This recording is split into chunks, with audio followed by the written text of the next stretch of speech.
Democrat Doug Jones, who started the Alabama race for U.S. Senate as a massive underdog, swept to victory Tuesday night in a repudiation of scandal-stained Roy Moore. The upset also dealt a serious blow to President Trump. The narrow victory slices the GOP's already thin margin in the Senate to a single seat, complicating the party's legislative push and giving Democrats a major boost heading into the 2018 campaign, when control of Congress will be at stake. The win, which Moore refused to acknowledge, marked the first time a Democrat has captured a U.S. Senate seat in Alabama in a quarter of a century. More broadly, it signaled the limits of the nation's political tribalism. In the steeply conservative, overwhelmingly Republican stronghold, the allegations of UAL misconduct Moore faced were enough for many to overcome the reflexive opposition to a party they have long associated with permissiveness and profligacy. At the end of the day, this entire race has been about dignity and respect, a jubilant Jones told cheering supporters at a rally in downtown Birmingham. This campaign has been about the rule of law, Jones said. This campaign has been about common courtesy and decency and making sure that everyone in this state, regardless of which zip code you live in, is going to get a fair shake in life. Moore, for his part, sought to rally his disconsolate supporters. It's not over, the Republican told them at a gloomy appearance in Montgomery, suggesting a recount might change the result. It's going to take some time, but he was quickly undercut by his own party. While we are deeply disappointed in the extremely close U.S. Senate election results, we respect the voting process, said Terry Lathan, head of the Alabama GOP.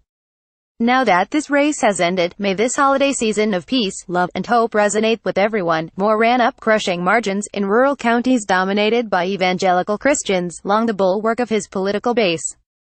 But Jones drew a robust turnout of African Americans who voted in landslide numbers for the former federal prosecutor. He cut into Moore's support among traditionally Republican voting suburbanites apparently put off by the tawdry allegations of UAL assault and other misconduct. Jones also benefited from more than 20,000 voters who apparently followed the lead of the state's senior Republican Senator, Richard C. Shelby, who said he could not abide Moore and wrote in another candidate. Jones was ahead of Moore by nearly 21,000 votes in incomplete returns. The race shifted last month after the Washington Post reported that Moore, 70, had molested a 14-year-old girl when he was a prosecuting attorney in his 30s. Another woman accused him of UAL assaulting her when she was 16, and several others came forward with stories of inappropriate courtship when they were in their teens. Moore was already a controversial figure, off-putting to many Republicans who cringed at his history of inflammatory statements and defiant actions that twice had him booted from his job as the state's Chief Justice. Moore strenuously denied the allegations, calling them a plot hatched by a strange bedfellow coalition of liberal interests and the GOP establishment. The controversy energized long-suffering Democrats both here and across the nation. The party and its allies poured millions of dollars and hundreds of volunteers into the state, eager to seize an early Christmas gift, a U.S. Senate seat in the solidly Republican Deep South. I'm 45, and I've voted since I was 18, said Chris Berry, who showed up to cast a ballot for Jones at a fire station in Hoover, a heavily Republican suburb outside Birmingham. He's the best chance we've had since I can remember. Some Republican voters backed Moore with admitted concern. I think any way you look at it, it's horrendous, said Craig Gilbert, 59, a corporate pilot. If a man is falsely accused, it's horrendous. And if a 32-year-old man was molesting a 14-year-old girl, it's horrendous. You have to kind of keep your fingers crossed, Gilbert said before stepping out of the blustery cold to vote, and hope the truth comes out and we'll deal with it at that time. Jones, 63, is a former U.S.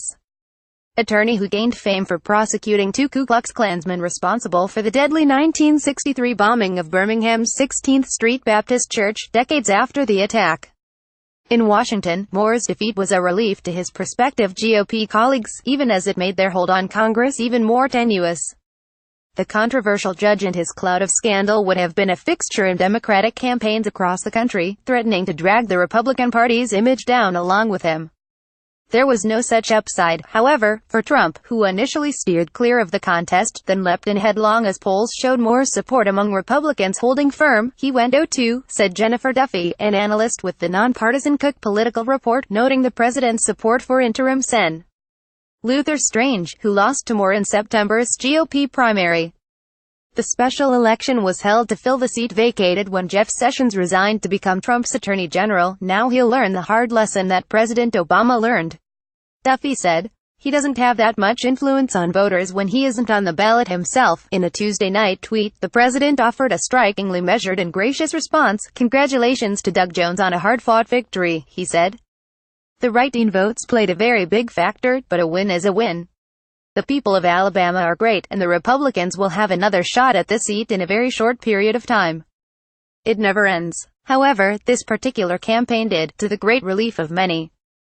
The allegations have drawn national attention and considerable disparagement of Alabama, its history, its voters and their judgment. That condescension, along with many millions of dollars in negative advertising, robocalls and attack mailers, left many feeling picked on and fatigued. I put the TV on mute. I didn't answer the phone if I didn't recognize the number. I threw out the mail, said Republican Ann Heights, a Hoover retiree who declined to give her age or say for whom she voted. I'm tired of people acting like all Alabamians are stupid, she said. But we do have so many politicians who don't deserve our respect. I'm disgusted by the whole thing. Times staff writers Michael Finnegan in Los Angeles and Lisa Mascaro in Washington contributed to this report. Caption Mark.Baraback at lawtimes.com